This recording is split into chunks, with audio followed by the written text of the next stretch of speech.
You wake before the sun. The room is cold. Your breath clouds the air. Through the cracked window, you hear it already. The sound of the city stirring. Not with hope, not with energy, but with something else, something hollow. You step into the street and the smell hits you first. Rot, waste, and underneath it all, something sweet and chemical. Juniper, alcohol, gin. The city was drenched in it. The sun hasn't fully risen, but the taverns are already open. Their doors sag on broken hinges. Inside, candles flicker against walls stained black with smoke and time. A woman sits slumped in the corner, her baby pressed against her chest. The child isn't crying. It should be, but it's too weak. She lifts a wooden cup to her lips and drinks. Her eyes don't focus on anything. Across the room, a man leans against the wall, head tilted back, mouth open. He's been there all night, maybe longer. Of course, no one checks.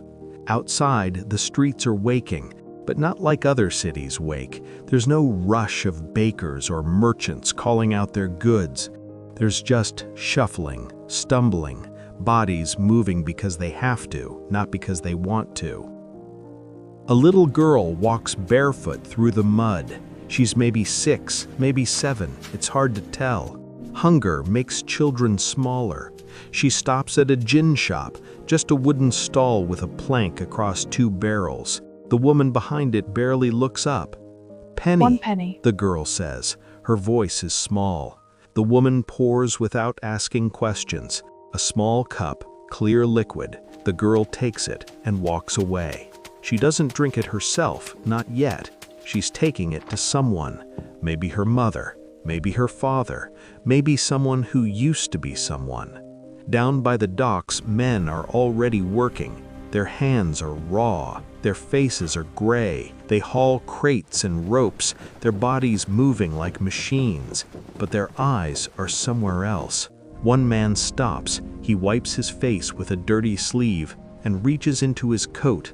A small bottle. He drinks, just a sip, enough to push the pain back for another hour, enough to keep moving.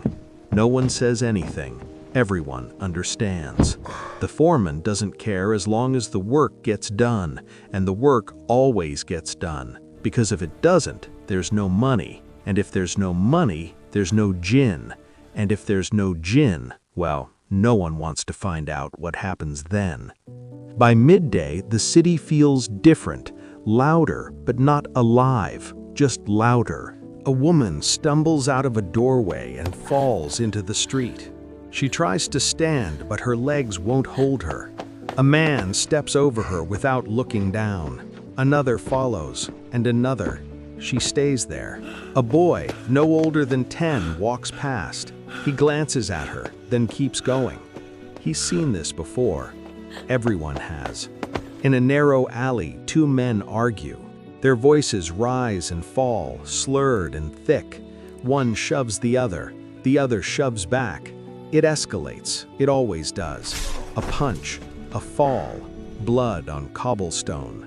A crowd gathers, but not to help, just to watch, just to fill the time. Inside a crumbling tenement, a mother sits on the floor. 3 children around her. The youngest is coughing, a wet, rattling sound. She rocks back and forth, humming something that might have been a song once. There's a cup beside her, empty. She stares at it. On the table, if you can call it that, there's a piece of bread, hard, old. The children don't touch it. They've learned not to ask. She stands, slowly. Her body sways. She picks up the cup and walks to the door, down the stairs, into the street. The gin shop is 3 doors down. She knows the way even when her vision blurs. "Penny," she whispers. The man behind the counter pours. She drinks it there, all of it, fast, like medicine, like prayer. For a moment, the world softens, the hunger quiets, the cough from upstairs fades. Everything fades. She goes back inside. Afternoon turns to evening and the light changes. The sky goes pale, then gray, then bruised. The streets don't empty, they never do, but they shift. The taverns fill, bodies pressed together in rooms too small, too dark, laughter that sounds wrong, singing that trails off into nothing. A young woman dances in the corner. Her dress is torn, her hair is loose. She spins and spins until she falls. No one catches her.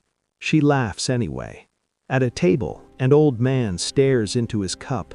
He's been staring for an hour, maybe more. His lips move, but no sound comes out. He's talking to someone who isn't there. Outside, a fight spills into the street. Fists, shouting, a woman screaming. It ends as quickly as it started. Bodies separate. Someone limps away. Someone stays on the ground. The city keeps moving. The gin cellars are everywhere. They don't need signs. Everyone knows where to find them. A doorway, a cellar, a cart, a woman with a jug and a ladle. They sell it by the cupful, by the bottleful, by whatever you can afford. Drunk for a penny, dead drunk for two. It's not a joke, it's a promise, and people take it. Night falls and the city doesn't sleep. It never really does, but it slows. The mother from earlier is back in her room. The children are asleep or something like it. She sits by the window, staring out to nothing. The cough has stopped. The youngest isn't moving. She doesn't check. She knows. Down in the tavern, the woman with the baby is still there. The baby still isn't crying. A man tries to talk to her, but she doesn't respond. She just drinks and drinks and drinks. The candlelight flickers, shadows dance on the walls. Faces blur together, voices blend into one low hum. Someone laughs, someone cries, someone falls. No one notices. Outside, the streets are quieter now. Not empty, never empty, but quieter. A man walks slowly, his hand against the wall to keep from falling. He stops, bends over, vomits, straightens, keeps walking. A woman sits on a step, head in her hands. She's not crying, she's not moving, she's just there. A child curls up in a doorway, pulling a thin blanket around their shoulders. The cold doesn't care.